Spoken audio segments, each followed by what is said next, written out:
జాగ్రత్త విందాం. ఈరోజు మనం కొద్ది నిమిషాలే దేవుని యొక్క వాక్యాన్ని ధ్యానం చేసుకుందాం. వ్యాలంటైన్స్ డే అనగానే చాలామంది ఇది ప్రేమికుల రోజు అనుకుంటారు. కానీ యాక్చువల్గా దీని హిస్టరీ మనం చూస్తే, వ్యాలంటైన్స్ డే యొక్క హిస్టరీ మనం చూస్తే, దీన్ని మనం వ్యాలంటైన్స్ డే అని కానీ ఎటో చెప్పాలి, వ్యాలంటైన్స్ డే అని కానీ, లేక the feast of Saint Valentine. The feast of Saint Valentine is celebrated annually on February 14th. ప్రతి సంవత్సరం కూడా ఫిబ్రవరి 14వ తారీఖున ఈ వ్యాలంటైన్స్ డే అనేటువంటిది జరుపుకోవడం 5వ శతాబ్దం చివరి నుంచి మరి ఉనికిలో ఉంది. యాక్చువల్గా దీని ఉనికిని మనం తీసుకుంటే, దీని బ్యాక్గ్రౌండ్ కనుక మనం చదవగలిగితే, యాక్చువల్గా ఈ 15th సెంచరీ ఎండింగ్లో 6th and 7th సెంచరీలో ఏమైందంటే, అప్పుడు రోమన్ క్యాథలిక్ చర్చ్ ఉండేది. ఈ రోమన్ క్యాథలిక్ చర్చ్ ఒక్క చర్చ్గానే ఉండేది. తర్వాత ఈ కొన్ని ఏమంటారంటే హోలీ వార్స్ జరిగిన తర్వాత వాటిని పురస్కరించుకొని కొన్ని పరిణామాలని బట్టి సంఘము 2 సంఘాలుగా విభజింపబడింది. ఒకటేమో వెస్ట్రన్ చర్చ్ అన్నారు, ఇంకోటేమో ఈస్టర్న్ చర్చ్ అన్నారు. అంటే పశ్చిమ ప్రాంతానికి చెందినటువంటి సంఘము, అలాగనే తూర్పు ప్రాంతానికి చెందిన సంఘాలుగా రోమన్ క్యాథలిక్ సంఘం 2 భాగాలుగా విడిపోతుంది అన్నమాట. విడిపోయిన తర్వాత వెస్ట్రన్ చర్చ్ ఏం చేసిందనంటే, ఎవ్రీ ఇయర్ ప్రతి సంవత్సరము ఫిబ్రవరి 14వ తారీఖున మరి వ్యాలంటైన్స్ డేని జరుపుకోవాలని వాళ్ళు తీర్మానించారు. ఇక ఈస్టర్న్ చర్చ్ వచ్చేసరికి ఈ తూర్పు సంఘము లేక తూర్పు ప్రాంతానికి చెందినటువంటి సంఘము ప్రతి సంవత్సరము జూలై 6వ తారీఖున ఈ వ్యాలంటైన్స్ డే జరుపుకుంటారు. అంటే వ్యాలంటైన్స్ డేకి 2 తారీఖులు ఉన్నాయి, తేదీలు ఉన్నాయి. ఒకటేమో ఫిబ్రవరి 14వ తారీఖు, జూలై 6వ తారీఖు. ఫిబ్రవరి 14వ తారీఖు ఏమో వెస్టర్న్ చర్చి ఆరంభించింది, అలాగనే జూలై 6వ తారీఖు ఏమో ఈస్టర్న్ చర్చ్ ఆరంభించింది. అప్పుడు మీకు ఇంకొక అవకాశం వచ్చినట్టు ఉంటుంది. అంటే మళ్ళీ జూలై 6వ తారీఖు కూడా మనం వ్యాలంటైన్స్ డే చేసుకోవచ్చు అని అనుకుంటారు. అంటే దీని బ్యాక్గ్రౌండ్ కనుక మనం ఆలోచిస్తే చాలా ఆశ్చర్యకరం. యాక్చువల్గా క్రీస్తు శకము 270వ సంవత్సరంలో వ్యాలంటైన్ అనేటువంటి ఒక భక్తుడు, ఒక యాజకుడు, ఒక ప్రీస్ట్ అంటారు రోమన్ క్యాథలిక్స్. ఆ ప్రీస్టు లేక ఆయన బిషప్ అని కూడా అని అంటారు. మొత్తం మీద చరిత్ర ప్రకారం బిషప్ లేదా ప్రీస్ట్ మొత్తం మీద ఆయన క్రీస్తు కొరకు హతసాక్షిగా మారాడు. ఆయన మరణిస్తున్నప్పుడు క్రీస్తు యొక్క ప్రేమని రాస్తూ లేదా క్రీస్తు యొక్క ప్రేమ కొరకు తప్పించి ప్రభు మీద ఉండేటువంటి ప్రేమను బట్టి ప్రభు కొరకు హతసాక్షి అయ్యాడు. ఎప్పుడైతే ప్రభు కొరకు హతసాక్షి అయ్యాడో, ఆ ప్రభువు కొరకు హతసాక్షి అయినటువంటి దినమును మరి ఎవరైతే హతసాక్షులు అవుతున్నారో హతసాక్షులందరికీ కలిపి ఒక దినాన్ని నిర్ణయించారు. ఆ దినము పేరే వ్యాలంటైన్స్ డే. వ్యాలంటైన్స్ డే అంటే వ్యాలంటైన్ అనేటువంటి భక్తుడు క్రీస్తు కొరకు హతసాక్షి అవ్వడం ద్వారా హతసాక్షులందరినీ జ్ఞాపకం చేసుకుంటే ఏర్పాటు చేయబడినటువంటి దినమే వ్యాలంటైన్స్ డే, ఫిబ్రవరి 14 లేక జూలై 6.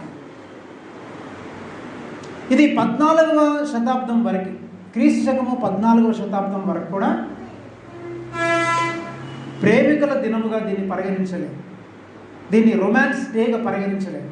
14వ శతాబ్దం తర్వాత దీన్ని మరి 15, 16, 17, 18వ శతాబ్దం, ఇప్పుడు ఈ శతాబ్దంకి వచ్చేసరికి ఏమైపోయిందంటే ఇది ప్రేమికుల రోజుగా మారుతుంది.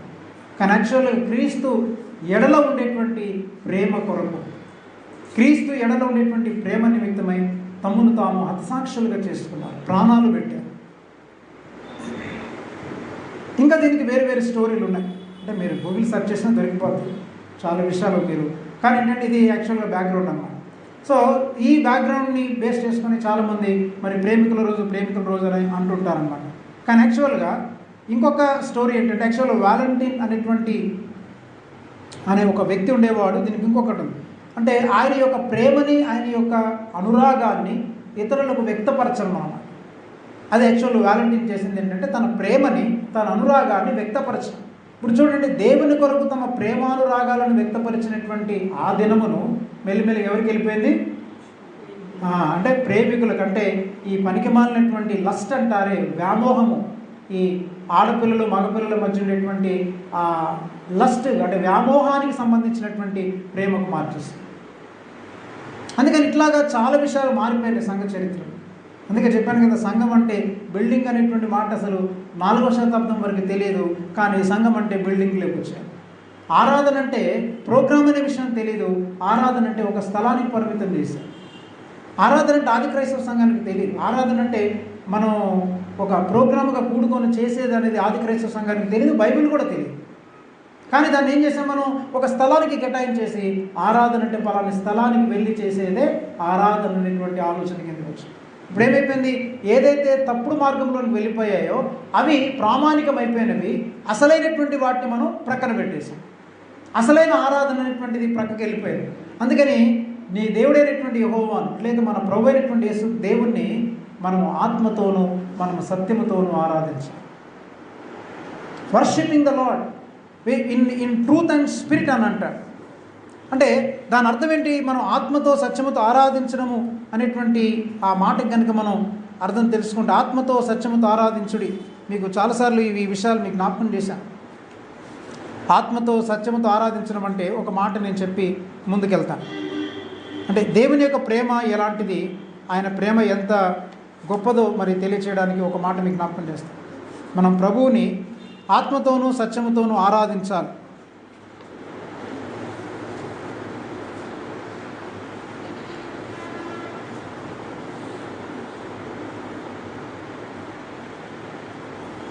మీకు అంతకుముందు జ్ఞాపకం చేసినట్టున్నాను, చాలాసార్లు చెప్పాను మీకు ఆరాధన అంటే. యాక్చువల్గా మన విలియం టెంపుల్ అనేటువంటి ఒక భక్తుడు ఇలా చెప్తుంటాడు అనమాట. ఏమంటాడంటే,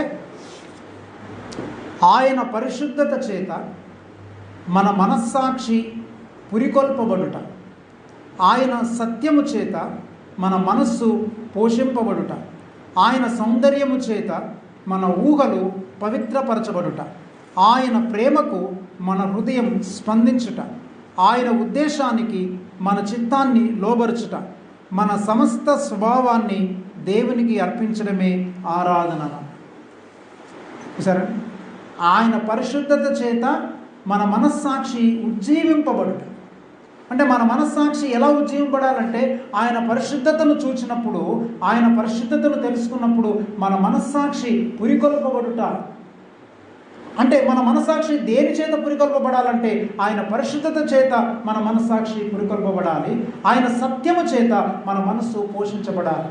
మన మనసు దేని చేత పోషించబడాలంటే, ఈ భూ సంబంధమైనటువంటి వాటి చేత పోషించబడ్డం కాదు. చాలాసార్లు మనం అనేకమైనటువంటి భూ సంబంధమైన వాటి చేత మన మనసుని పోషించుకుంటున్నాం. మనకు నచ్చిన వాటిని కొనుక్కున్నప్పుడు మన మనసు పోషించబడుతూ ఉంటుంది. ఆహార పదార్థాలు తీసుకున్నప్పుడు మన మనసు కూడా తృప్తిగా ఉంటుంది. ఇది నాకు దొరికింది కాబట్టి నాకు మనసు తృప్తిగా ఉందనంట. కానీ మన మనసు దేని చేత పోషించబడాలంటే, ఆయన సత్యము చేత మన మనసు పోషించబడాలి, ఆయన సౌందర్యము చేత మన ఊహలు పవిత్రపరచబడాలి. మన ఊహలు ఎలా పవిత్రపరచబడతాయంటే, క్రీస్తు సౌందర్యాన్ని చూచడం ద్వారా. ఆయన సౌందర్యాన్ని మనం చూచినప్పుడు మన ఊహలు పవిత్రపరచబడతాం. కానీ ఈరోజులో చాలామంది ఊహల్లో పవిత్రత లేదు. రకరకాలైనటువంటి ఊహలు ఊహించుకుంటుంటారు చాలామంది. ఎస్పెషల్లీ యవనస్తులను చెప్పలేం, కానీ ఈవెన్ వృద్ధులకు సైతం వయసుతో నిమిత్తం లేదు. అనేకమైనటువంటి ఊహలు, అపవిత్రమైనటువంటి ఊహలు వస్తుంటాయి. అవి పవిత్రపరచబడాలంటే ఆయన సౌందర్యము చేత. అందుకే యేసుక్రీస్తు ప్రభు యొక్క సౌందర్యం ఎక్కడ కనబడుతుందనంటే, యెషయా గ్రంథం 53లోనే కనబడుతుంది. యెషయా గ్రంథం 53వ అధ్యాయంలో ఆయన సౌందర్యం కనబడుతుంది. అక్కడ అంటాడు, ఆ 53వ అధ్యాయం మొదటి వచనం చదువుకుందాం మనం. చూడండి, యెషయా గ్రంథం 53వ అధ్యాయంలో ఒక చక్కటి మాట మనం చూడగలం.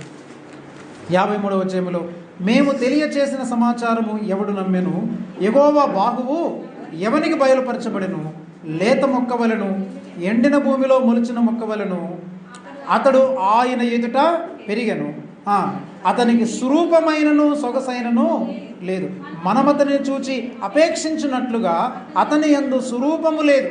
మరి ఏంటి స్వరూపమైనది?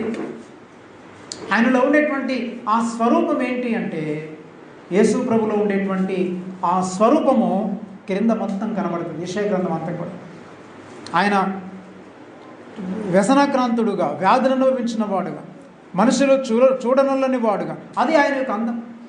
తృణీకరించబడినటువంటి వాడుగా, బాధింపబడిన వాడుగా, నలగగొట్టబడినటువంటి వాడుగా, ఏమంటే అపరాధ పరిహారార్థ బలిగా ఆయన మన కొరకు అర్పించబడ్డాడు. అందుకని యేసుక్రీస్తు యొక్క సౌందర్యం ఏంటంటే ఆయన సిలువలో మనందరి కొరకు కనపరిచినటువంటి లేక చేసినటువంటి త్యాగమే ఆ సౌందర్యం. కాబట్టి ఆయన సౌందర్యం చేత మన ఊహలు పవిత్రపరచబడాలి. అందుకని అంటాడు ఆయన యొక్క రక్తము మన ప్రతి పాపాన్ని కడిగి పరిశుద్ధపరుస్తుంది. అంటే యేసు ప్రభు సిలువలో చెందించినటువంటి రక్తం అంటే ఆయన సౌందర్యం ఏంటంటే బాహ్య సౌందర్యం కాదు. ఆయన సౌందర్యం ఏంటంటే ఆయన మన కొరకు పడినటువంటి శ్రమలు, అది అందమైనటువంటిది సౌందర్యమే. అందుకే పేతురు భక్తుడు అంటాడు కదా, స్త్రీలు బాహ్య అలంకారమునకు మీకు అలంకారముగా ఉండక అంతరంగ స్వభావమునందు మీరు అలంకారము కలిగి అందం కలిగి ఉండండి అని. కాబట్టి బాహ్య అలంకారం మీకు అలంకారముగా ఉండక అంతరంగ స్వభావమునందు మీరు మరి ఆ సౌందర్యమును కలిగి ఉండాలి. అందుకే యేసు ప్రభు యొక్క సౌందర్యము చేత మన ఊహలు పవిత్రపరచబడుట, ఆయన ప్రేమకు మన హృదయం స్పందించుట, ఆయన ప్రేమకు మన హృదయం స్పందించబడాలి. ఆయన ఉద్దేశానికి మన చిత్తాన్ని లోబర్చుకుంటుండాలి. ఆయన ఉద్దేశానికి మన చిత్తాన్ని ఉంటూ మన సమస్త స్వభావాన్ని దేవునికి అర్పించుకుంటూ జీవించే జీవితమే అది ఆరాధనతో కూడిన. అది నిజమైన ఆరాధన.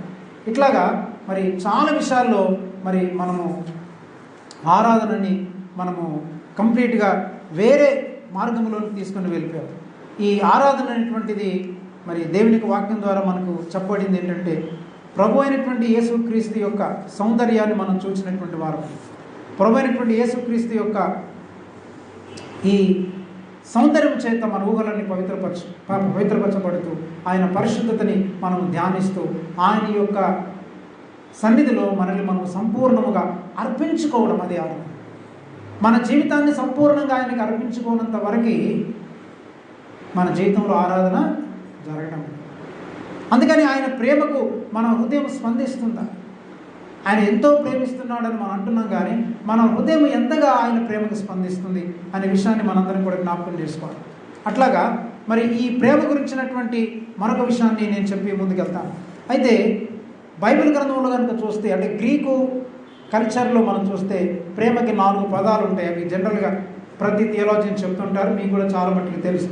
వాటిని ఎక్కువగా నేను వివరించను. కానీ అందులో మరి ఒకటి అగాపే లవ్ అని అంటారు, రెండవది స్టోర్జ్ అని అంటారు, మూడవది ఫీలియా అంటారు, నాలుగవది ఈరోస్ అని అంటారు. అంటే ఈ గ్రీకు కల్చర్లో, సంస్కృతిలో ప్రేమని అంటే మనం అన్నిటికీ ప్రేమ వాడతాం. మా అమ్మని ప్రేమిస్తున్నానంటే నా భార్యని ప్రేమిస్తున్నాను. సరే, భార్యకి ప్రేమే వాడతాం, అమ్మకి ప్రేమే వాడతాం, అన్నదమ్ములకి ప్రేమే వాడతాం, వదిన మరదళ్ళకి ప్రేమే వాడతాం. కానీ గ్రీకులు ఆ ప్రేమ అనేటువంటి మాట వ్యక్తులను బట్టి మారిపోతూ ఉంటారు. అందుకని వాళ్ళు ఒకవేళ దేవుణ్ణి ప్రేమించాలనుకోండి, వాళ్ళు అగాపే అని అంటారు. ఒకవేళ వాళ్ళు పేరెంట్స్ మధ్యలో ఉండేటువంటి ప్రేమని స్టోర్జ్ అని అంటారు. స్టోర్జ్ అంటే పేరెంట్స్ మధ్యలో ఉండేటువంటి ప్రేమ అని అర్థం అన్నమాట. అలాగనే స్నేహితుల మధ్య ఉండేటువంటి ప్రేమ లేక బంధుమిత్రుల మధ్య ఉండేటువంటి ప్రేమని ఫీలియా అని అంటారు. ఫీలియా అంటే ఆ బంధుమిత్రుల మధ్య ఉండేటువంటి ప్రేమ అని అర్థం చేసుకోవచ్చు. అలాగనే ఈరోస్ అంటే ఏంటంటే భార్యాభర్తల మధ్య ఉండేటువంటి ప్రేమ. ఈ 4 ప్రేమలు ఏంటంటే, ఒకటి దేవుని ప్రేమ, రెండవది తల్లిదండ్రుల ప్రేమ, మూడవది బంధుమిత్రుల ప్రేమ, నాలుగవది భార్యాభర్తల ప్రేమ. ఈ 4 ప్రేమలని గ్రీక్ కల్చర్లో వాడుతుంటారు. కానీ బైబిల్లో మనం న్యూ టెస్టిమెంట్లో చూస్తే కేవలం 2 పదాలు వాడారు. ఈ ఈరోస్ అలాగనే స్టోర్జ్ అనేటువంటి ఈ 2 పదాలు గ్రీకు బైబిల్లో మనకి మెన్షన్ చేయలేదు. ఓన్లీ 2 పదాలు వాడారు. ఒకటి ఏంటంటే అగాపే ప్రేమ, రెండవది ఫీలియా. అందుకే దీన్ని ఏమంటారంటే, ఒకటి బ్రదర్లీ లవ్, రెండవది గాడ్లీ లవ్ అన్నమాట. గాడ్స్ లవ్ అంటే దేవుని ప్రేమ మరియు సహోదర ప్రేమ. అందుకని దేవుని ప్రేమ 1 కొరింథీ పత్రిక 13వ అధ్యాయం అంతా కూడా అది దేవుని ప్రేమ. మీరు ఎక్కడ చూసినా కానీ అంతా కూడా దేవుని ప్రేమ అనేది చాలా చోట్ల కనబడుతుంది. అలాగని మరి పేతురు రాస్తుంటాడు, ఏమంటాడంటే సహోదర ప్రేమ. పౌరు కూడా అంటాడు, సహోదర ప్రేమ నిలవరముగా ఉండనీయుడు అని అంటాడు. అంటే సహోదర ప్రేమ నిలవరముగా ఉండనీయుడు అని అంటే ఏంటి? అక్కడ అది ఫీలియా అనేటువంటి పదం వాడారు. కాబట్టి ఈ ఈ పదాలను కనుక మనం అర్థం చేసుకుంటే ఒక్కొక్క పదానికి చిన్న మాట నేను జ్ఞాపకం చేస్తాను. ఒకటి ఫస్ట్ స్టోర్స్ అని అంటే ఏంటంటే మరి పేరెంటల్ లవ్, పేరెంట్స్ లవ్ అన్నమాట. ఈ పేరెంట్స్ లవ్ ఎలాంటిదంటే it is self supporting love, లేకపోతే సెల్ఫిష్ లవ్ అని అనొచ్చు. అందుకని చాలామంది తల్లిదండ్రులు పిల్లలు చూడండి వాళ్ళ పిల్లల్ని ప్రేమిస్తారు. మా అమ్మ, మా నాన్న, నా కొడుకు, నా కూతురు. అర్థమైందా? చాలామంది అంటే పిల్లలు లేని వాళ్ళు కష్టపడి లక్షల రూపాయలు డబ్బులు ఖర్చు పెట్టేసి ఈ ఫెర్టిలిటీ హాస్పిటల్స్కి వెళ్ళిపోయి అక్కడ మరి డాక్టర్ల దగ్గర డబ్బులు ఇచ్చేసి ఎంతో వైద్యాన్ని చేయించుకొని చివరికి ఒక పిల్లను కంటారు. కానీ స్వామి వివేకానంద అంటాడు, పిల్లలు లేనటువంటి వారు భారతదేశంలో ఉండేటువంటి అనాథలను మీరు అడాప్ట్ చేసుకోండి. ఒక అనాథ పిల్లని కనుక మీరు అడాప్ట్ చేసుకుంటే మరి భారతదేశం ఎంతో బాగుపడుతుందని. చాలామంది చూడండి అనాథ శరణాలయంలో ఉండేటువంటి పిల్లల్ని మనం అడాప్ట్ చేసుకొని మనం పెంచుతాం. ఎందుకంటే మన సొంత పిల్లలు అనేటువంటి ఆ స్వార్థం మనలో ఉంటుంది. అందుకే మన సొంత పిల్లలు వేరు, పరాయి పిల్లలు వేరు. ఫ్యామిలీలో ఒక సామెత ఉంది, ఏమన్నారంటే మీ పిల్లలు బాగా ఎదగాలంటే, బాగా బలంగా ఉండాలంటే పక్కింటి పిల్లలకు బాగా పెట్టండి అని అంటారు. పక్కింటి పిల్లలకి మీరు బాగా పెడితే మీ పిల్లలు బాగా ఎదుగుతారండి సామెత. అందుకే మనం చిన్నప్పటి నుంచి మన పిల్లలకి ఏం అలవాటు చేసామంటే వాడు ఎల్కేజీ, యూకేజీ, నర్సరీ దగ్గర నుంచి కూడా మనం వాళ్ళకి బాక్స్ పెడుతుంటాం. బ్రేక్ పెడుతుంటారు కదా, బిస్కెట్లను చాక్లెట్లను పెట్టి ఏం చేస్తారు, అరే నువ్వే తిను ఎవరికి పెట్టొద్దని అంటారు. మళ్ళీ కంప్లైంట్ చేస్తుంటారు, బాక్స్ ఏం చేసామంటే అందరికి ఇచ్చానంటే నువ్వు కొట్టేస్తావు, లేకపోతే నువ్వు అది ఎవరికి అందరికి ఇవ్వకూడదు నాన్న, నువ్వే తినాలని చిన్నప్పటి నుంచి వాడికి ఇంజెక్ట్ చేస్తాం. అంటే స్వార్థాన్ని మనం నేర్పిస్తాం. అందుకని స్వార్థపూరితమైనటువంటి ప్రేమలు ఇవన్నీ కూడా పేరెంటల్ లవ్. పిల్లల పట్ల తల్లిదండ్రులకు స్వార్థము, పిల్లలకు కూడా తల్లిదండ్రుల పట్ల స్వార్థము. తల్లిదండ్రులు పిల్లల్ని ఎందుకు ప్రేమిస్తారంటే మా వృద్ధాప్యంలో మా పిల్లలు చూస్తారు.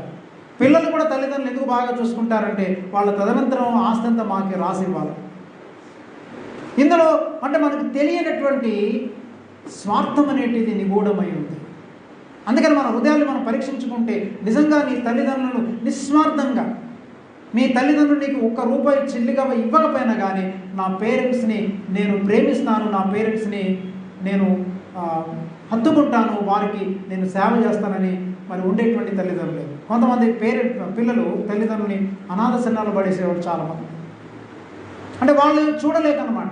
అంటే ఎందుకని వాళ్ళు వర్క్లో బిజీ అయిపోయి అక్కడ ఉద్యోగం ఇక్కడ ఉద్యోగం చేసి తల్లిదండ్రులు పట్టించుకోకుండా వాళ్ళని అనాథ శరణాలయాలకి గురి చేస్తున్నారు. అలాగనే పేరెంట్స్ కూడా ఏం చేస్తుంటారంటే పిల్లల్ని బాగా ప్రేమిస్తారు. ఎందుకంటే నన్ను నా వృద్ధాప్యంలో వీళ్ళు బాగా చూసుకోవాలి, వాళ్ళు అడిగిన దాన్ని ఇస్తుంటారు. ప్రేమ ఉందా లేకపోయినా అంటే ఆ ప్రేమని వ్యక్తపరుస్తున్నారు. అంటే మనకు తెలియదు ఇదంతా. తెలియకుండానే మనము స్వార్థపూరితమైనటువంటి, స్వార్థముతో కూడినటువంటి ప్రేమ. అందుకే రెండవది ఏంటంటే ఫీలియా తర్వాత చెప్తాను. ఈరోస్ అనేటువంటి ప్రేమ. ఈరోస్ అనేటువంటి ప్రేమ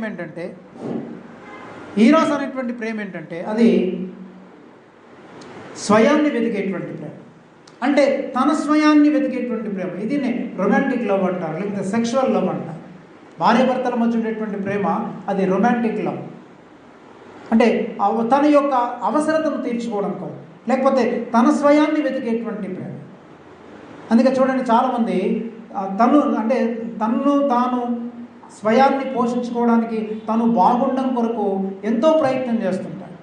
తన కోరికలు తీర్చుకోవడానికి, తన అవసరాలను తీర్చుకోవడానికి చాలామంది మరి పెళ్ళిళ్ళు చేసుకుంటారు. అందుకే మీరు గమనించండి, చాలా మట్టుకి పిల్లలకు పెళ్లి చేసేటప్పుడు పేరెంట్స్ చెప్తున్నటువంటి మాటలు నేను చెప్తున్నాను, గమనించండి. ఏమంటారంటే మా అబ్బాయికి త్వరగా పెళ్లి చేయాలనుకుంటున్నామండి. ఎందుకనంటే వాడు ఒక్కడేనండి, హైదరాబాద్లోనో, బెంగళూరులోనో, చెన్నైలోనో, అమెరికాలోనో ఎక్కడో చోట ఒక్కడే వంట చేసుకుంటున్నాడండి, చాలా ఇబ్బందిగా ఉందండి. అంటే చూసారా, వాళ్ళ ఆలోచన విధానం ఆలోచించండి. అంటే వాళ్ళ యొక్క యాటిట్యూడ్ గమనించండి. అంటే ఇప్పుడు ఎవరిని పెళ్లి చేసుకోవాలనుకుంటున్నావు నీ కొడుక్కి? ఒక అమ్మాయిని పెళ్లి చేయాలి. ఎందుకు పెళ్లి చేయాలంటే మా అబ్బాయి వంట చేసుకోవడానికి ఇబ్బంది అవుతుంది, బట్టలు ఉతుకోవడానికి ఇబ్బంది అవుతుంది, ఇల్లు తుడుచుకోవడానికి ఇబ్బంది అవుతుంది, కాబట్టి మా అబ్బాయికి పెళ్లి చేయాలంట. అంటే ఇప్పుడు నువ్వు పెళ్లి చేసుకుంది ఎవరిని? ఇప్పుడు మీ అబ్బాయికి ఎవరిని పెళ్లి చేశావు చెప్పండి. బాగా చెప్పారు. ఎవరిని పెళ్లి చేశారు? అంటే వంట మనిషిని చేసావు అనమాట. అంటే ఇప్పుడు వీడు ఎలా చూస్తాడనమాట, అత్తమామలు కూడా ఎలా చూస్తుంటారు, తను ఒక వంట మనిషిగానే చూస్తారు. అంటే నీ కొడుకు పెళ్లి చేసింది వంట మనిషిని తప్ప దేవుని బిడ్డని కాదు. నీ కొడుకు పెళ్లి చేసింది ఏమనుకోవద్దు ఆ మాట అన్నందుకు, ఒక చాకలామని పెళ్లి చేశారు తప్ప కదా, ఒక చాకలామని పెళ్లి చేశారు తప్ప నీ కొడుక్కి నిజమైనటువంటి వధువులు తెచ్చిపెట్టలేదు. ఇల్లు తుడిచేటువంటిదంటే ఒక కూలీ పని మనిషి, ఒక పాలేరుని పెళ్లి చేశాం. లేకపోతే పిల్లల్ని కనడానికి అంటే మా వంశం నిలబడాలి అంటే పిల్లలు కావాలి కాబట్టి అందుకని వంశం నిలబెట్టడం కొరకు చేస్తారు. ఈ వంశం అనేటువంటిది నాన్ సెన్స్ థింకింగ్. ఇదంతా ఇందులో ఉండేటువంటి స్వార్థము, సెల్ఫ్, ఇందులో ఉండేటువంటి పాపం ఏంటో తెలుసా? చాలా జాగ్రత్తగా. ఇందులో భయంకరమైనటువంటి పాపం కూడా ఉంది ఇక్కడ. ఎందుకనంటే ఇప్పుడు చూడండి, నాకు కొడుకు పుట్టాలి, నా కొడుకు నా వంశోద్ధారకుడు అంటాడు. అంటే వీడు ఎలాంటి వాడంటే తన వంశాన్ని ఉద్ధరించడానికి, అంటే నేను చనిపోయిన తర్వాత నా ఐడెంటిటీ పోతుంది, నా గుర్తింపు పోతుంది, అంటే నా ఉనికి కోల్పోతాను. కాబట్టి నా ఉనికిని కాపాడుకోవడానికి ఇంకో కొడుకును కని నా ఉనికిని కొనసాగించుకోవాలనేటువంటి స్వార్థపూరితమైనటువంటి జీవితం, అది ఎంతో పచ్చి భయంకరమైనటువంటి పాపం. సరే, మనం దేవుని నమ్ముకున్నామని చెప్పి కూడా చాలామంది అంటారు వంశోద్ధారకుడు అంటే నీ వంశాన్ని ఉద్ధరించడానికి, అంటే నీ వంశాన్ని కంటిన్యూ చేయడానికి, నా వంశం కంటిన్యూ అయిపోవాలి కాబట్టి. అందుకని ఆడపిల్లలుంటే ఏముందండి, బాగాలేదండి, కొడుకుంటే వంశాన్ని ఉద్ధరిస్తుంటాడు. అంటే అందులో కూడా ఏముంది, మనకి స్వార్థం ఉంది. ఇది పాపం అని మనం ఎన్నడూ గ్రహించు. అంటే నీ గుర్తింపుని, నీ ఐడెంటిటీని, నీ ఉనికిని కొనసాగించుకోవడానికి నువ్వు ప్రయత్నం చేస్తున్నావే తప్ప, ఒకవేళ పిల్లోడున్నా లేకపోయినా కానీ నీ ఉనికిని కొనసాగించడానికి ప్రయత్నం చేయకూడదు. దేవుడు మాత్రమే, ఆయన తరతరములకు ఆయన దేవుడై ఉన్నాడు. ఆయన మాత్రమే కనబడాలి, మన వంశం కనబడకూడదు, ఈవెన్ మనం కనబడకూడదు. మనం మాట్లాడుకుంటుంటే చాలామంది ఈ ఫొటోస్ కూడా చాలా ఎక్కువ తీసేసుకొని మన ఫొటోస్ కనబడాలి. అందుకని స్టేటస్లో నేను ఎప్పుడు పెట్టను నా ఫొటోస్. చాలామంది స్టేటస్ పెట్టేసుకొని ఆ స్టేటస్ ఏంటో చూపించుకుంటుంటారు. అదంతా కూడా సెల్ఫ్, అదంతా కూడా స్వార్థము. ఈ స్వార్థాన్ని కనపరుచుకోవడానికి రకరకాలైనటువంటి ఫోజులు పెట్టి రకరకాలైనటువంటి ఫోటోలు తీసుకొని అందరికి చూపించు. కొంతమంది ఇంటి నిండా వాళ్ళ ఫోటోలు పెట్టుకుంటారు. మా ఇంట్లో 3-4 ఉన్నాయి, మా ఫోటోలు తీసి బయటపడద్దాం అనుకుంటున్నాను. నా పిల్లలు ఎప్పుడు లేనప్పుడు తీసి బయటపడద్దాం, లేదు తీసేసి లోపల దాచుకోండి. అంటే ఇదంతా కూడా ఏంటంటే మనకు తెలియకుండానే మన సెల్ఫీని మనం ప్రేమిస్తున్నాం. ఎవరైనా మన ఇంటికి వచ్చారు చూడండి, వచ్చిన వెంటనే ఏం చేస్తామంటే ఇది కూడా మ్యారేజ్ ఫోటోలు అండి చూడండి అని చెప్పేసి వాళ్ళకి భోజనాన్ని పిలిచి సంపుకు తిండి 1 గంట సేపు ఫోటోలు చూపిస్తాం. నీ ఫోటోలు వాళ్ళకి ఎందుకు అసలు? నీ సెల్ఫ్ లైఫ్ వాళ్ళకి ఎందుకు? నీ సెల్ఫీని చూపించడం కాదు, నీ క్రీస్తును చూపించు. నువ్వు కలిగి ఉన్న క్రీస్తు ఏంటో వాళ్ళకి పరిచయం చేయి, వాళ్ళు మేలు పొందుకుంటారు.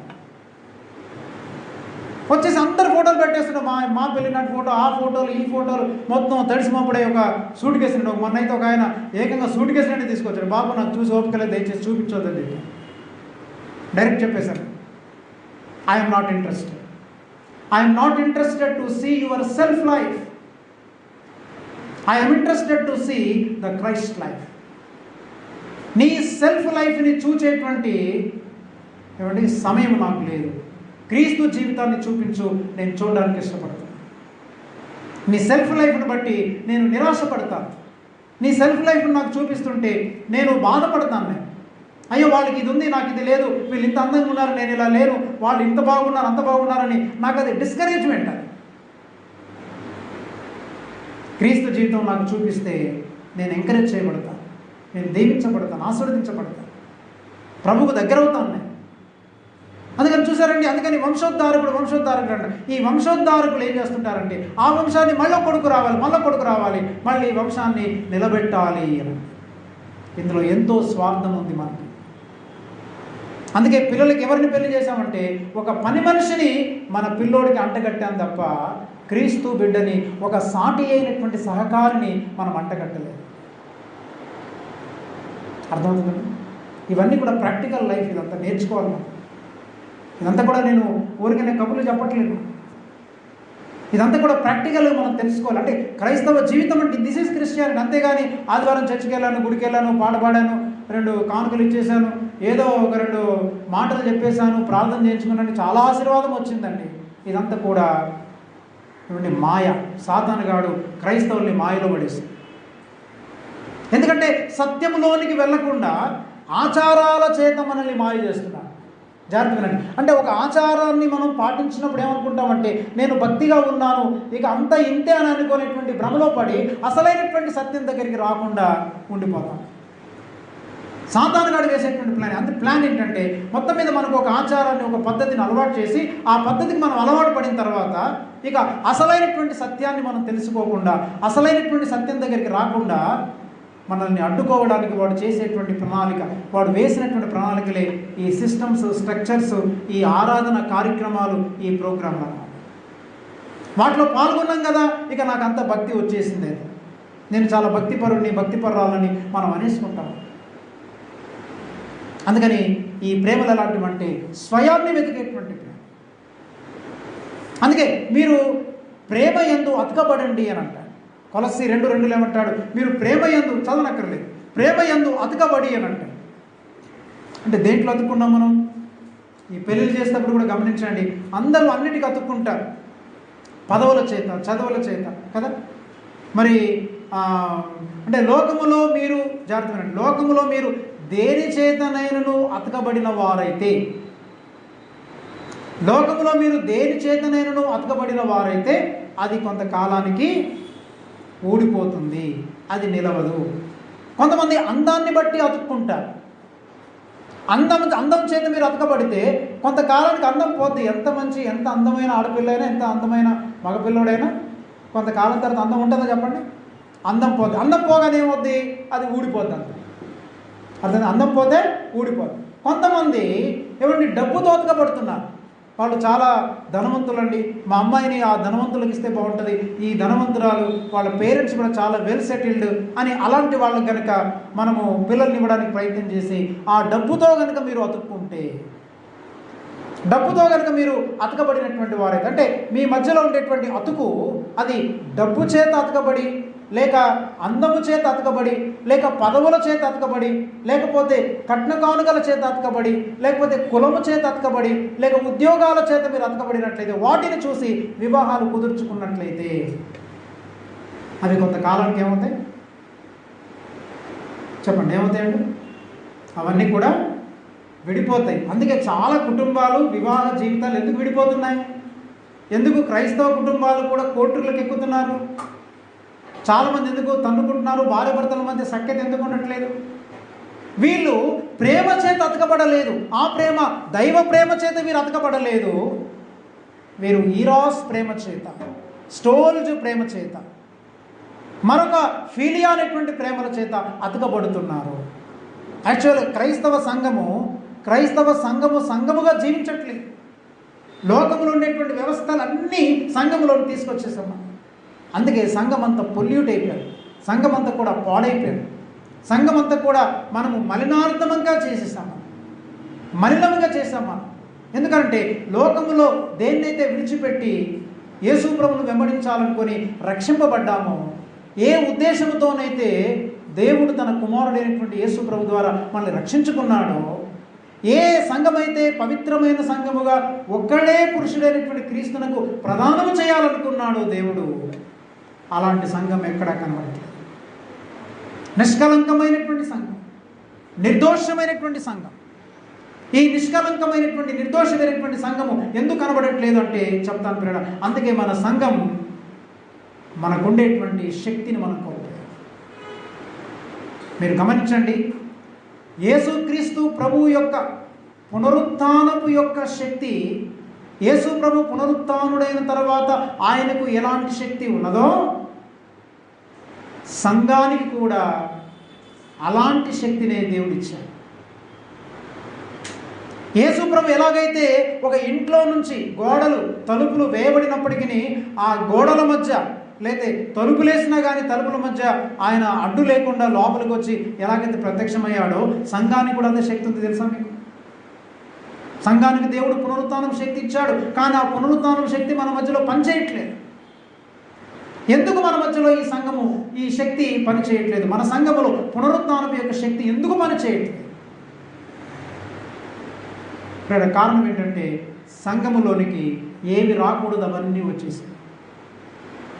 సంఘములో ఏమి ఉండకూడదో అవన్నీ లోకంలో ఉన్నవన్నీ సంఘం లోపలికి వచ్చేసాయి. ఏమండి, ఈ కట్న కానుకలు ఎక్కడున్నాయి? లోకములో ఉన్నాయి. క్రైస్తవ సంఘం ఉండాలా? ఉంటాయా చెప్పండి? క్రైస్తవ సంఘము పవిత్రమైంది, దానికి కట్నం లేదు. ఒక విధంగా చెప్పాలనుకుంటే కొంతమంది చెప్తుంటారు, నాకు ఇష్టం లేదండి కానీ మా అమ్మ నన్ను ఒప్పుకోవట్లేదు అంటారు కొంతమంది. వీళ్ళందరూ కూడా దొంగలు. యవనస్తులకి ఏంటంటే వాళ్ళకు ఉంది, వాళ్ళ పేరెంట్స్ మీద తోసేస్తారన్నమాట. నేను అడుగుతాను ఒక మాట, యేసుక్రీస్తు ప్రభు మనకు ఎంత కట్నం, యేసు ప్రభు మనల్ని పెళ్లి చేసుకోవడానికి మనం ఎంత కట్నం ఇచ్చామని చెప్పండి. లేదా మనం ఎంత కట్నం ఇస్తే నేను పెళ్లి చేసుకుంటాను అన్నాడు యేసయ్య మనకు? చెప్పండి, యేసు ప్రభుకు మనం ఎంత కట్నం ఇచ్చాం? అన్నాడు కదా, నేను నా పెళ్లి భార్యనిగా చేసుకుంటాను. ఇశ్రాయేలు ప్రజలతో అంటాడు, మీరు నా పెళ్లి భార్య. అలాగనే ప్రభు అయినటువంటి యేసుక్రీస్తు, మరి సంఘము యేసుక్రీస్తునకు ప్రదానం చేయబడింది. మనం కూడా యేసు ప్రభునకు వధువు సంఘం అంటాం. మరి ఎంత ఓలి ఇచ్చాడు ప్రభు, మనం ఇచ్చాము, లేకపోతే ఎంత కట్నం ఇచ్చాము, లేకపోతే ఎంత డబ్బులు ఇచ్చాము, ఎంత సారసామని ఇస్తే ఆయన మనల్ని తన పెళ్లి కుమార్తెగా స్వీకరించాడు. ఎంత ఒప్పందం కుదుర్చుకున్నాం పైపెచ్చు. అందుకే గమనించండి, క్రీస్తు యొక్క ప్రేమ ఎలాంటిదంటే ఆయనకు మనమేమీ ఇవ్వలేము. మనము ఆయనను మొదట ప్రేమించలేదు, ఆయనే మొదట మనలను ప్రేమించాడు. ఆయన ప్రేమ అంటే ఊరికనే ఐ లవ్ యూ డార్లింగ్, నువ్వంటే నాకు ఎంత ఇష్టము అని అట్లా ఊరిక మాటలతో చెప్పిన ప్రేమ కాదు. ఆయన మనల్ని వివాహం ఆడడానికి, ఆయన మనల్ని తన వధువుగా స్వీకరించడానికి యేసయ్య మనకిచ్చినటువంటి కట్నం తన రక్తాన్ని మనకు దారిపోస్తుంది. దేవుడు తన స్వరక్తం ఇచ్చి తాను సంపాదించుకున్న సంఘం. అపొస్తలుల కార్యాలు 20వ అధ్యాయంలో మనం చూడండి, దేవుడు తన స్వరక్తం ఇచ్చి సంపాదించుకున్న సంఘం. మనలో ఎంతమంది వారు భార్యను లేదా భర్తను ప్రేమించినప్పుడు వాళ్ళ రక్తాన్ని ఇచ్చి వాళ్ళు సంపాదించారు. అంటే ఒక విధంగా చెప్పాలంటే యేసయ్య ప్రాణం పెట్టి మనలను కొనుక్కున్నాడు, మనల్ని సంపాదించుకున్నాడు, మనలను తన యొక్క వధువుగా స్వీకరించాడు. మనం పెళ్లి కుమార్తెగా చేయబడడానికి గల కారణం ఏంటంటే మనము కట్నం ఇవ్వడం కాదు, ఆయన మనకు రిటర్న్ కట్నం ఇచ్చాడు. అది గత రాత్రి అనుకున్నాను నేను, అంటే నాకు కొడుకులు లేరు కాబట్టి సరిపోయింది అనుకున్నాను. ప్రభు, నాకు కొడుకు ఉంటే నేను ఖచ్చితంగా ఎవరికో ఒకడికి ఎంతో కొంత కట్నం ఇచ్చి, నేను అమ్మాయికి కట్నం ఇచ్చి, రివర్స్ కట్నం ఇచ్చి పెళ్లి చేసేవన్నాను. అలాంటి వాళ్ళు చూపించండి నాకు. రివర్స్లో మీ అమ్మాయికి ఒక 10 లక్షలు ఇస్తామండి, మా అబ్బాయిని చేసుకుంటారా అంటే మళ్ళీ చాలామంది ఏమనుకుంటారంటే మన అబ్బాయికి లోపం ఉందని అనుకుంటారేమని వీళ్ళు ఇవ్వడం మానేస్తారు. వాడు అనుకుంటే నీకేంటి, ప్రభు నీతో మాట్లాడితే చేసేయాలి. లేదా మేము 5 లక్షలు ఇస్తామన్నారు అనుకోండి, 5 లక్షలు ఇంకొక 5 లక్షలు కలిపేసి మీకే 10 లక్షలు ఇస్తున్నాం అని చెప్పండి, దిమ్మ తిరిగిపోతారు. అది క్రీస్తు ప్రేమను మనం చూపించినమాట. క్రీస్తు ప్రేమ అని అంటాం, ప్రేమ దోమ ఏమీ లేదు మన మధ్యలో. ప్రేమలను వరకపోస్తుంటారు చాలామంది. బ్రదర్ అంటే ఇష్టము, సిస్టర్ అంటే ఇష్టము, మా అత్తగారు అంటే ఇష్టము, మా కోడలు అంటే ఇష్టము, మా అల్లుడు అంటే ఎంతో ఇష్టం. అల్లుడికి పైసలు పెట్టరు, కోడలకి ఇవ్వరు, కూతురికి ఇవ్వరు. కొంతమంది పేరెంట్స్ కూడా, ఈవెన్ కూతుర్లు కూడా పెట్టినటువంటి పేరెంట్స్ ఉన్నారు. ఈ ప్రేమ మనం నేర్చుకోవాలి. అందుకని లోకంలో కట్న కానుకలు ఉన్నాయి, సంఘంలో తెచ్చేసాం. పవర్ ఎక్కడ ఉంటుంది మనకి? లోకములో కుల వ్యవస్థ లోకములో ఉంది, క్రీస్తులోనికి వచ్చిన తర్వాత కుల వ్యవస్థ లేదు, అది జీరో అయిపోవాలి మనకి. కానీ సంఘాల్లోనికి వచ్చిన తర్వాత కూడా నేను చాలా సంఘాలకు వెళ్ళినప్పుడు మా కులంలో ఉన్న అబ్బాయినే చూడండి అని చెప్పడం ఎంత శోచనీయమో, ఎంత దౌర్భాగ్యమో క్రైస్తవ సంఘం. పునరుత్థాన శక్తి ఎట్లుంటుందండి? గత రాత్రి ప్రభు నాతో మాట్లాడిన మాటలు ఇవ్వండి. నేను తెల్లారి 3 గంటల దాకా పడుకోలేదు, 3 గంటల దాకా నాకు నిద్ర పట్టలేదు. ప్రభు మాట్లాడుతూనే ఉన్నాడు. సంఘం, లివింగ్స్టన్ సంఘంలోనికి ఇవన్నీ వచ్చేసాయి, మీకు శక్తి ఎక్కడ ఉంటుందయ్యా అని చెప్తున్నాడు. పవర్ అంటున్నావు, నువ్వు పవర్ఫుల్గా జీవించాలంటున్నావు, పవర్ ఎక్కడ ఉంది? పవర్ లేదయ్యా అని అన్నాడు. ఇక్కడికి వచ్చిన తర్వాత కూడా, సంఘంలోనికి వచ్చిన తర్వాత మనం ప్రత్యేకించబడిన వారము, యేసు యొక్క రక్తము చేత కడగబడిన వారము, యేసు రక్తం చేత కనబడిన వారము, మనం సహోదరులము అయితే మళ్ళా కులం పిచ్చి ఎక్కడ ఉంది మనకి?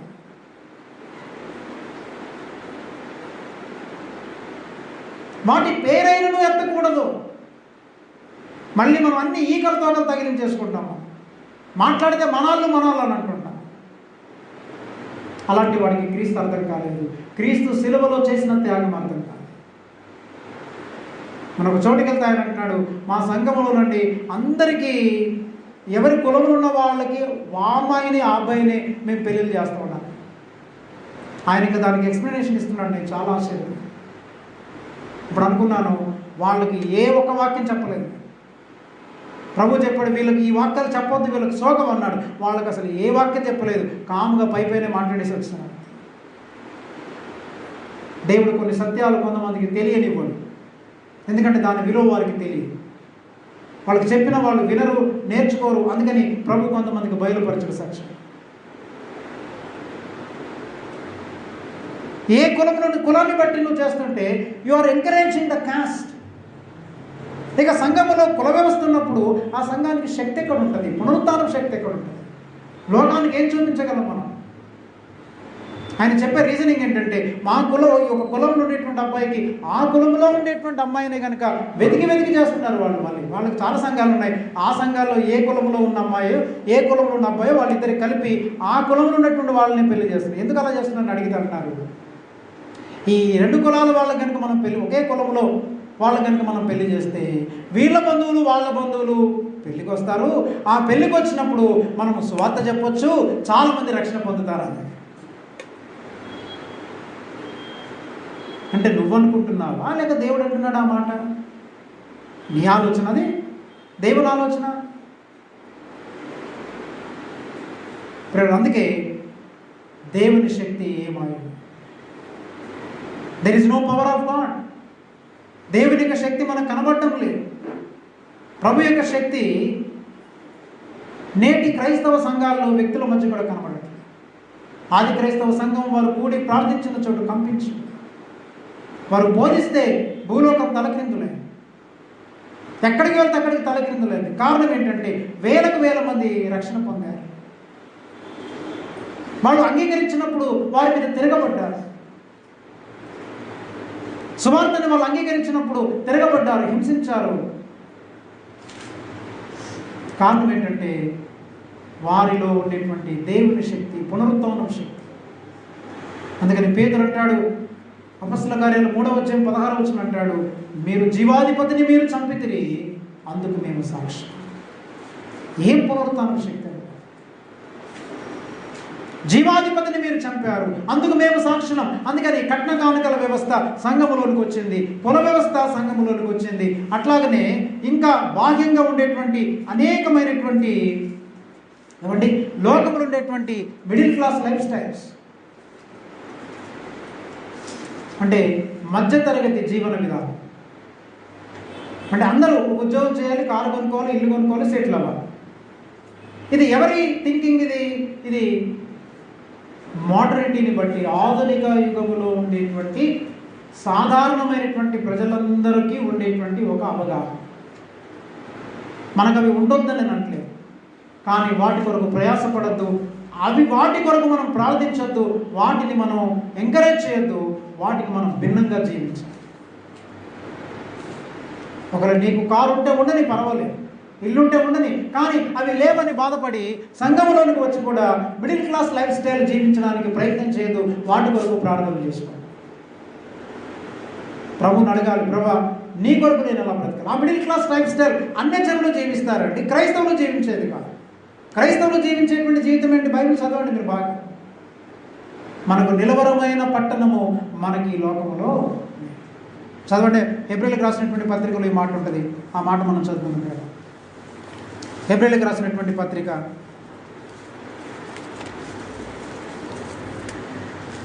13వ అధ్యాయంలో ఆ మాట చూద్దాం.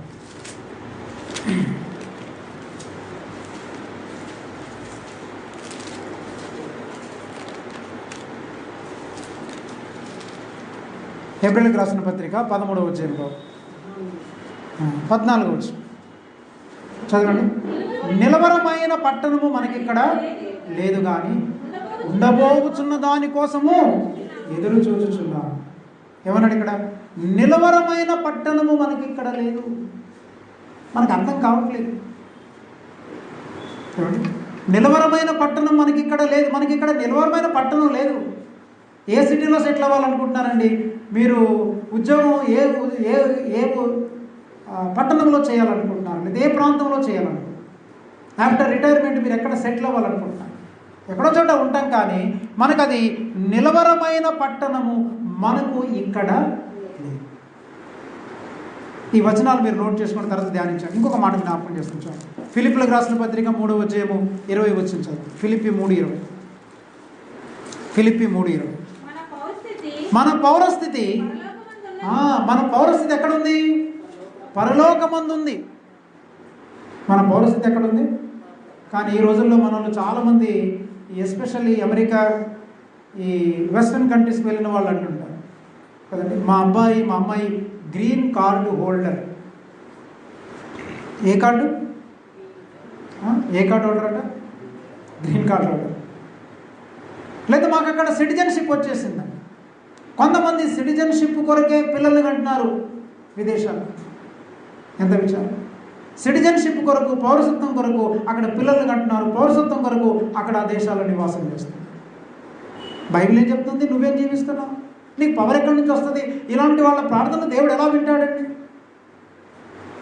నేను చెప్పే మాటలు అందుకే మీకు అంత ఈజీగా సోకకపోవచ్చు, కానీ ఇవన్నీ వాస్తవం. ఇవన్నీ మిమ్మల్ని ఆత్మీయ లోతుల్లోకి తీసుకెళ్తాయి. మీకు పైపైన వాక్యాలు కావాలనుకుంటే బోధించే వాళ్ళు చాలామంది ఉన్నారు చుట్టుపక్కల, కానీ అవి మిమ్మల్ని క్రీస్తు వద్దకు నడిపించలేదు. ఇక్కడేమన్నాడు? నిలవరమైన పట్టణము మనకి ఇక్కడ లేదు. తర్వాత మన పౌరసత్వం కూడా మనకి ఇక్కడ లేదు. మన పౌరసత్వం ఇది కాదు. మన పౌరసత్వం ఏది? పరలోకమందు ఉన్నది. చదవండి ఆ మాట, ఇంకా చదవండి. ఎక్కడ నుండి? అమెరికా దేశము నుండి పరలోకానికి అన్నాడా? ఎందుకు ఇది అస్తమానం కదిలిపోతుంది? మీరు కదపకండి. జరిగి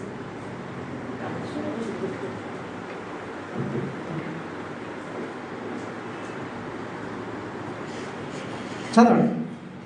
అక్కడ నుండి అంటే అమెరికా నుండి మేము కనిపెట్టుచున్నాం.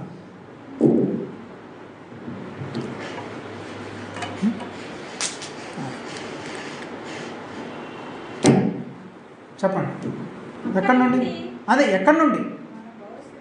అమెరికా నుండా, ఇంగ్లాండ్ నుండా, ఆస్ట్రేలియా నుండా, ఇండియా నుండా? కొంతమంది అంటారు మేము మా పిల్లలు విదేశాలు లేరు కానండి, ఇక్కడ ఉన్నారు. మళ్ళీ ఇక్కడ కూడా ఒక చోట ఉండరు, మళ్ళీ అంతా చెదిరిపోతాం. ఏమన్నాడు? ఎక్కడ నుండి కనిపెట్టుచున్నాను? చెన్నై నుండా, హైదరాబాద్ నుండా, ఢిల్లీ నుండా? ఎక్కడి నుంచి కనిపెట్టుచున్నాను? మన పౌరసత్వము పరలోకమందు ఉన్నది. చదవండి.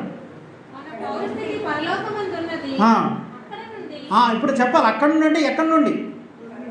అది చదవండి, అది చెప్పాలి నాకు. ఎక్కడ నుండి? పరలోకము నుండి ప్రభువైన యేసుక్రీస్తు అను రక్షకుని నిమిత్తము కనిపెట్టుకొని. ఎక్కడి నుండి కనిపెట్టుకోవాలి మనం? నువ్వు పరలోకానికి వెళ్ళిన వ్యక్తివైతే, నీవు పరలోకములో జీవించే వ్యక్తివని గ్రహించినప్పుడు, నీవు పరలోకములో నుండి భూలోకములో మన రక్షకుడైన క్రీస్తు కొరకు నువ్వు కనిపెట్టుచున్నావు. మన సిటిజన్షిప్ మారిపోయి. అట్లాగనే ఇంకొక వచనాన్ని జ్ఞాపకం చేస్తాను చూడండి. ఇక్కడ ఏమన్నాడు? అదే హెబ్రీయులకు రాసినటువంటి పత్రిక వద్దాం మళ్ళీ. 11వ అధ్యాయము 13వ వచనం చదువు. 11:13. వీరందరూ ఆ వాగ్దానముల ఫలము అనుభవింపకపోయినను దూరము నుండి చూచి వందనము చేసి తాము భూమి మీద పరదేశులమును యాత్రికులమునై ఉన్నామని ఒప్పుకొని విశ్వాసము గలవారై మృతి పొందిరి. ఏం చేశారట? అనేక మంది వాగ్దాన ఫలం అనుభవించకపోయినా వారు దూరం నుండి చూచి వందనము చేసి తాము భూమి మీద పరదేశులమును యాత్రికులమునై ఉన్నామని ఒప్పుకొని విశ్వాసము గలవారై మృతి పొందిరి. మనం ఎవరని చెప్పండి? పరదేశులము, యాత్రికులు. పరదేశులము, యాత్రికులు అంటే ఈ లోకంలో మనం ఎలా జీవించాలి? మనము పరదేశుల వలె, యాత్రికుల వలె జీవించాలి. ఐగుప్తుని విడిచిపెట్టిన మనము, ఐగుప్తు అంటే ఈ పాపము విడిచిపెట్టినటువంటి మనము ఈ లోకంలో ఏమై ఉన్నామంటే, ఈ లోకం మనకి అరణ్యము. ఈ లోకం ఏంటి చెప్పండి? ఒక పాట కూడా ఉంది కదా, ఐగుప్తును విడచినట్టి మీరు అరణ్యవాసులే ఈ ధరలు. అంటే ఐగుప్తును విడిచిపెట్టిన మీరు ఈ లోకములో ఎలాంటి వారు? అరణ్యవాసులు. మీరు ఆ గ్రహింపుతో జీవిస్తున్నామా? మనం అరణ్యవాసులం అనేటువంటి గ్రహింపు ఉందామా? అరణ్యవాసులు అంటే అర్థం ఏంటి? డిజర్ట్లో జీవించేవాడు, ఎడారిలో జీవించేటువంటి వాడు. ఈ లోకం మనకి అరణ్యము వంటిది. ఈ లోకము అరణ్యము వంటిదని గ్రహించి ఈ అరణ్యములో మనం జీవిస్తున్నటువంటి మనము పరదేశులము, యాత్రికులు. పరదేశులు, యాత్రికులు ఎలా జీవిస్తారు? ఏ పర్మనెన్సీ కొరకు ప్రయత్నం చేస్తారు? A permanent job, a permanent house, a permanent ఏమండి ప్లేసెస్, ఏ పర్మనెంట్ చర్చెస్ ఉంటాయి చెప్పండి. అందరికీ అంటుంటారు. చాలామంది ఈ మధ్య చాలామంది క్రైస్తవులు కూడా అంటున్నారు, కొంచెం పర్మనెంట్ ఉద్యోగం అయితే బాగుంటుందండి. ఆయన టెంపరీ ఉద్యోగం చేస్తున్నాండి, ప్రైవేట్ ఉద్యోగం అండి, అందుకే మా పిల్లల్ని ఇవ్వాలి. ప్రతి ఒక్కరికి పర్మనెంట్ ఉద్యోగమే కావాలి. అంటే పర్మనెంట్కి ఈ లోకం పాతుకుపోతారు అనుకుంటున్నారా? అన్నవస్త్రములు గల వారమే తృప్తి కలిగి ఉండండి. భక్తి కలిగిన పిల్లోడా లేదని చూడట్లేదు, భక్తి కలిగిన పిల్లని చూడట్లేదు. వాడికి పర్మనెంట్ జాబ్ ఉండాలి. మరి పర్మనెంట్ గవర్నమెంట్ జాబ్ ఉంటేనే ఉద్యోగ పిల్లలను ఇస్తే అలాగే ఎంతమందికి పెళ్ళిళ్ళు అవుతాయి చెప్పండి? ఈ కల్చర్ లోకంలో నేర్చుకున్నామా, లేకపోతే సంఘంలో నేర్చుకున్నామా, దేవుని దగ్గర నేర్చుకున్నామా చెప్పండి? బైబిల్ చెప్తుందామని. అందుకే లోకంలోనికి అంత మాత్రం కాదు, ఇంకొక మాట గురించి జ్ఞాపకం చేస్తాం చూడండి. ఇంకా క్రైస్తవులు మనం ఎవరమంటే, పేతురు రాసిన మొదటి పత్రిక 1వ అధ్యాయము 1-2 వచనాలు చదువుకుందాం. పేతురు రాసిన మొదటి పత్రిక 1వ అధ్యాయము 1-2 వచనాలు. యేసుక్రీస్తు అపోస్తలుడైన పేతురు తండ్రి అయిన దేవుని భవిష్యత్ జ్ఞానం బట్టి ఆత్మ వలన పరిశుద్ధత పొందిన వారై విధేయులకును యేసుక్రీస్తు రక్తము వలన ప్రోక్షింపబడుటకును ఏర్పరచబడిన వారికి పొంతు, గలతీయ, కప్పదొకియ, ఆసియా, బితునియ అనే దేశంలో యందు చెదరిన వారిలో చేరిన యాత్రికులకు శుభమని చెప్పి వ్రాయలేదు. చాలు. ఈ వచనాన్ని మీరు గమనించండి. అంటే పేతురు చెదిరిపోయినటువంటి హింసల చేత చెదిరిపోయినటువంటి విశ్వాసులను గురించి రాస్తున్నారు. వాళ్ళు యేసుక్రీస్తు రక్తము వలన ప్రోక్షింపబడుటకును ఏర్పరచబడిన వారికిని, అనగా పొంతు, గలతీయ, కప్పదొకియ, ఆసియా, బితునియ అను దేశముల యందు చెదిరిన వారిలో చేరిన యాత్రికులు. అంటే పేతురు ఏం జ్ఞాపకం చేస్తున్నాడు? ఈ విశ్వాసులైనటువంటి వారందరూ క్రీస్తును బట్టి వారికి కలిగిన శ్రమల ద్వారా వారు అనేకమైనటువంటి ప్రాంతాలకి చెదిరిపోయారు. ఎక్కడెక్కడ చెదిరిపోయారట? పొంతు, గలతీయ, కప్పదొకియ, ఆసియా, బితునియ దేశముల యందు చెదిరిన వారు క్రైస్తవులు ఎవరు?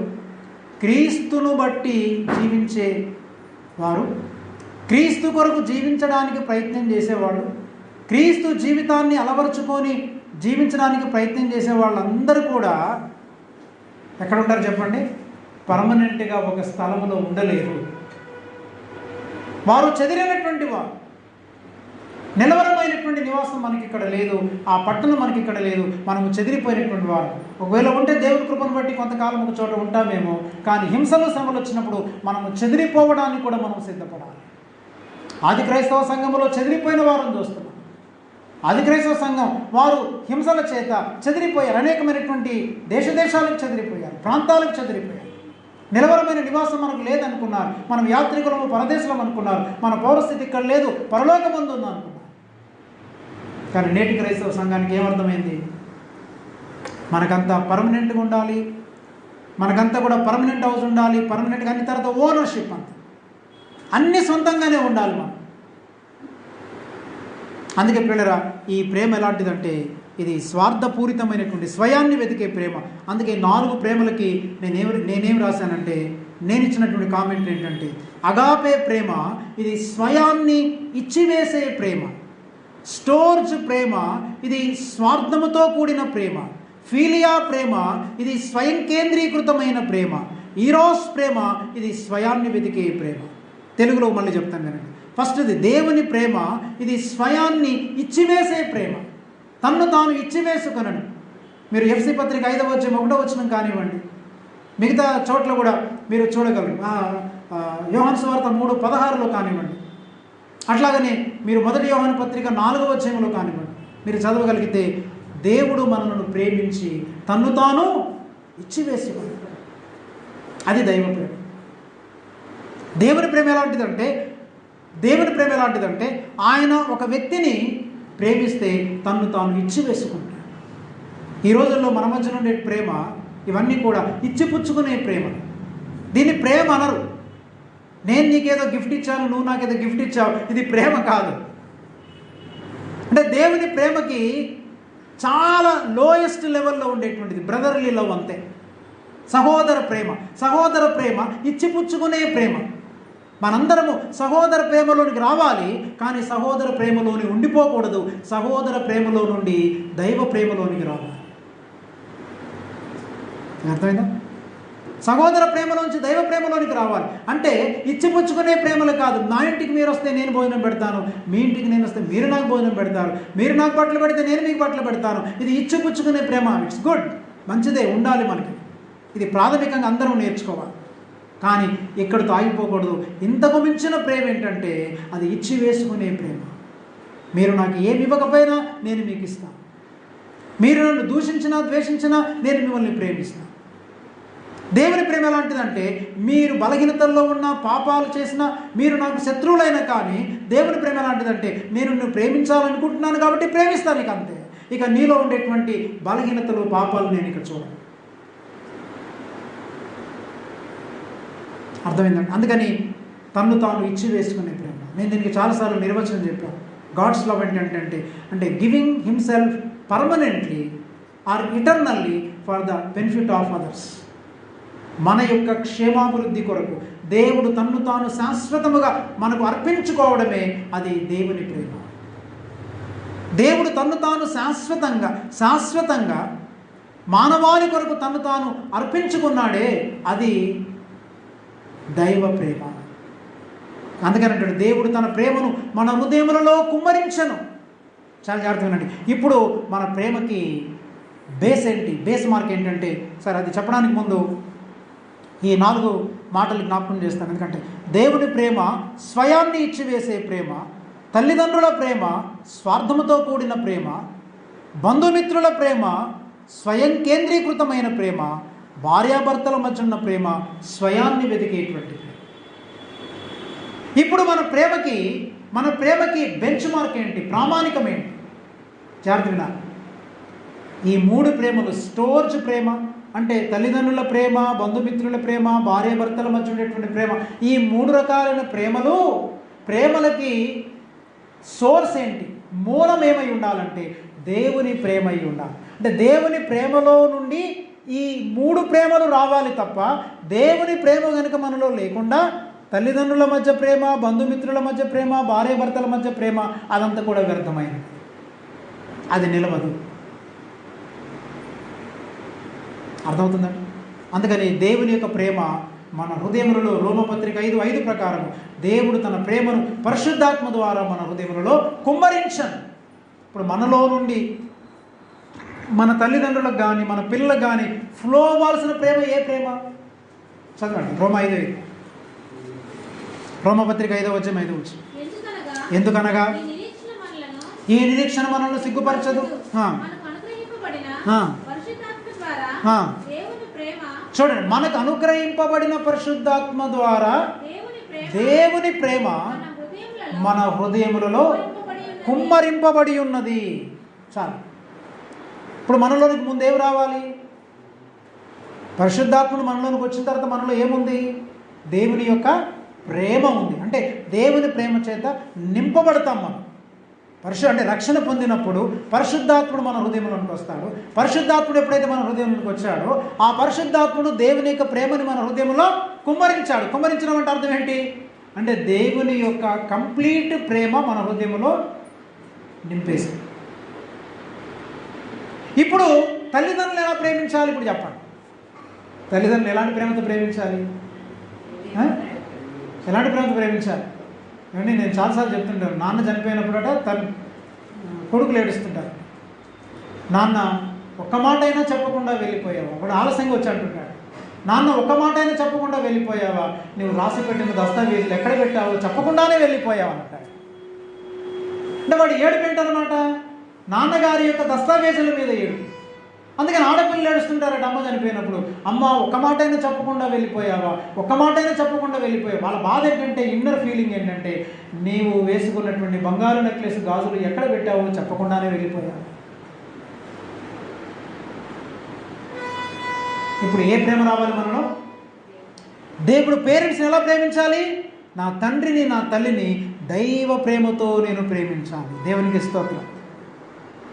ఈ దేవుని ప్రేమ ఏంటంటే, ఒకవేళ తండ్రి దూషించిన, తల్లి దూషించిన, వాళ్ళు ఒకవేళ నన్ను తృణీకరించిన, నాలో ఏ ప్రేమ ఉంది? దైవ ప్రేమ ఉంది కాబట్టి నా తల్లిదండ్రులకు దైవ ప్రేమను పంచుతాను నేను. నా తల్లిదండ్రులను తృణీకరించను, నా తల్లిదండ్రులు నేను నిందలు వేయను, నా తల్లిదండ్రులను నేను ఈసడించుకోను. నాకు జన్మనిచ్చినందుకు కాదు, ఏమండి, ఆ దేవుడు నాకు ఆ పేరెంట్స్ని ఇచ్చినందుకు, వారు నన్ను ప్రేమించేంతకాలం పోషించినందుకు ఆ దేవుని యొక్క ప్రేమను నా తల్లిదండ్రులకు నేను ప్రవహింపజేస్తాను. ఆ దేవుని ప్రేమ తల్లిదండ్రులకు ఇవ్వగలిగినప్పుడు, అలాగనే తల్లిదండ్రులు కూడా పిల్లలకు దైవ ప్రేమను పంచగలిగినప్పుడు, ఏమండి, వాళ్ళు నిజముగా దేవుని యొక్క ప్రేమని ఎంత ఎక్కువగా అనుభవించగలరంటే, ఈ ప్రేమని ఎంత ఎక్కువగా ఇతరులకు ప్రకటించగలరంటే, అది ఎంత శ్రేష్టమైనది, అది ఎంత శాశ్వతమైనది. అలాంటి వారికి నిజమైన దీవెనలు ఉంటాయి. మనలో నుండి ప్రవహించే ప్రేమ ఏ ప్రేమ? చాలామంది అంటుంటారు, ఏమంటే పెళ్ళి అయిపోయిన వెంటనే భార్య వైపు వెళ్ళిపోతారు చాలామంది కొడుకు, కొంతమంది కూతుర్లు కూడా వెళ్ళిపోతుంటారు. అయితే కొంతమంది భార్య భర్తలు, అంటే భార్య భర్తలు అతుక్కొని ఉండాలి, తప్పులేదు, ఖచ్చితంగా అతుక్కొని ఉండాలి. కానీ పేరెంట్స్ని తమ వృద్ధాప్యంలో విడవకూడదు, నిర్లక్ష్యం చేయి. నీ తల్లిని ముదిమి యందు ఆమెను నిర్లక్ష్యము చేయి, వారు నిర్లక్ష్యం చేయకూడదు. అంటే ఈ దైవ ప్రేమ ఉన్నప్పుడు వారు నిర్లక్ష్యానికి గురెవరు. నేటి దినాల్లో అనేకమైన ఈ అనాథ శరణాలయాలు, లేకపోతే ఈ చిల్డ్రన్ హోమ్స్ అనేవి ఎందుకు వచ్చాయి, వృద్ధాప్య ఆశ్రమాలు ఎందుకు వచ్చాయి, ఎందుకు పుట్టుకొచ్చాయి అంటే దైవ ప్రేమ కరువైంది. దైవ ప్రేమ కరువైంది. దైవ ప్రేమ మనలో ఉన్నప్పుడు ఖచ్చితంగా అనాథ శరణాలయాలు ఉండవు, వృద్ధాప్య ఆశ్రమాలు. ఇక్కడ క్రైస్తవులమైన మనమే చూపించాలండి ఈ మాదిరి. లోకంలో ఎవరు చూపించు, లోకంలో ఉన్న వాళ్ళు బాగానే చూపిస్తున్నారు, మనకి ఆ దౌర్భాగ్యం బట్టి. అందుకే మనకు ఆ పవర్ లేదు. లోకంలో ఉన్నవన్నీ తెచ్చిపెట్టేసుకున్నాం మనం. లోకంలో ఉన్న చెత్త చెదారమంతా సంఘంలో నింపేసుకొని ప్రార్థనలు చేస్తున్నారు, ఉపవాసాలు ఉంటున్నారు, పెద్ద పెద్ద మందిరాలు కట్టేస్తున్నారు, మీటింగ్లు పెడుతున్నారు, ప్రోగ్రాంలు పెడుతున్నారు, పాటలు పాడుతున్నారు, రాస్తున్నారు, పుస్తకాలు రాసేస్తున్నారు. కానీ ఏమి లేదంటే శక్తి లేదు. కారణం ఏంటంటే లోకత్వం సంఘం నిండా నిండిపోయి. అలాగనే భార్యాభర్తల మధ్య ఏ ప్రేమ రావాలంటే దేవుని యొక్క ప్రేమ మన హృదయంలో ఉన్నప్పుడు, మన హృదయంలో నుంచి భార్యాభర్తల మధ్యకి ఏమి రావాలి చెప్పండి? భార్యాభర్తల మధ్య హృదయంలో ఉండేటువంటి ఆ దేవుని ప్రేమ భార్య నుండి భర్తకి, భర్త నుండి భార్యకు ప్రవహింప చేయగలిగినప్పుడు భార్య లోపడకుండా ఉండలేదండి. అస్తమానం చెప్పనక్కర్ మా ఆవిడ లోపడదు అని అన్నక్కర్. నువ్వు 10 సార్లు అంటే నిజంగా లోపడదు. చాలామంది మా బాపట్ల వైపు అంటుంటారు, ఏమంటే మా ఆయన పాస్ గారు మారడండి. నువ్వే ఒక సర్టిఫికెట్ రాసేసి స్టాంప్ వేసేసి సంతకం పెట్టేసి ఈయన మారడు అంటే ఆయన ఎట్లా మారుతారు చెప్పండి? మారడని కాదు, దైవ ప్రేమ నీలో నుండి నీ భార్యలోనికి ప్రవహించినప్పుడు ఆమె లోబడకుండా ఉండలేదు, నీ మాట వినకుండా ఉండలేదు. దైవ ప్రేమ భర్తలో నుంచి భార్యలోనికి, భార్యలో నుంచి భర్తలోనికి ప్రవహించినప్పుడు భర్త భార్యను ప్రేమించకుండా ఉండలేడు. భర్త భార్యను ప్రేమించలేకపోవడానికి, భార్య భర్తకు లోబడలేకపోవడానికి గల కారణం ఏంటంటే మనలో దైవ ప్రేమ ఒకరిలో నుండి ఒకరికి ప్రవహించడం. అంతే రీజన్. నేను ఒక చిన్న డయాగ్రామ్ వేసి చూపిస్తాను. అది మీ అందరికీ ఇంతకుముందు చెప్పినట్టున్నాను బైబిల్ క్లాస్లో, బట్ మీకు మళ్ళీ ఒకసారి చెప్తాను, జాగ్రత్తగా.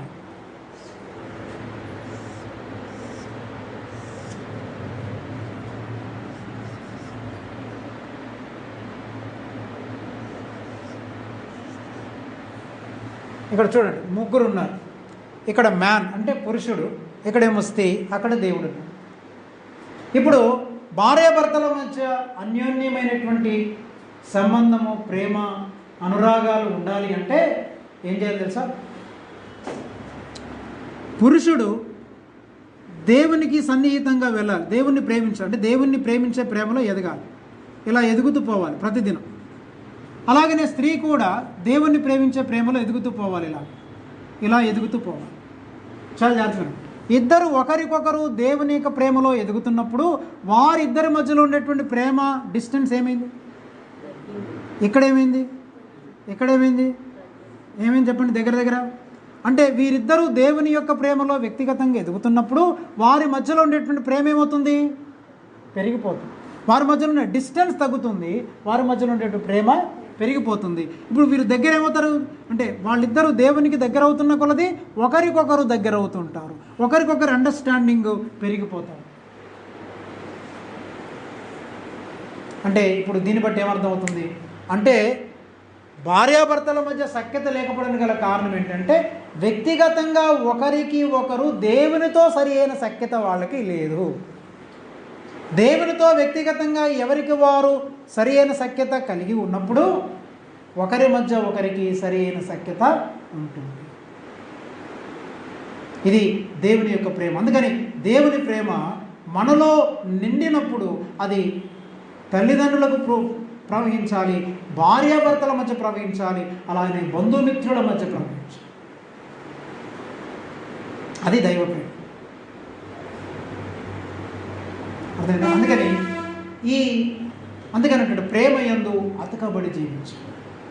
అందుకని మన అతుకు బాగుంటే మన బతుకు బాగుంటుంది. అర్థమైందా? మన అతుకు బాగుంటే మన బతుకు బాగుంటుంది. దేని చేత అతకబడాలంటే మనందరము కూడా ఒకే ఒక దాని చేత మనం అతకబడాలి. పదవులను చూసో, డబ్బును చూసో, అందాన్ని చూసో, కులాన్ని చూసో, ఇంకోటి చూసి కాదు.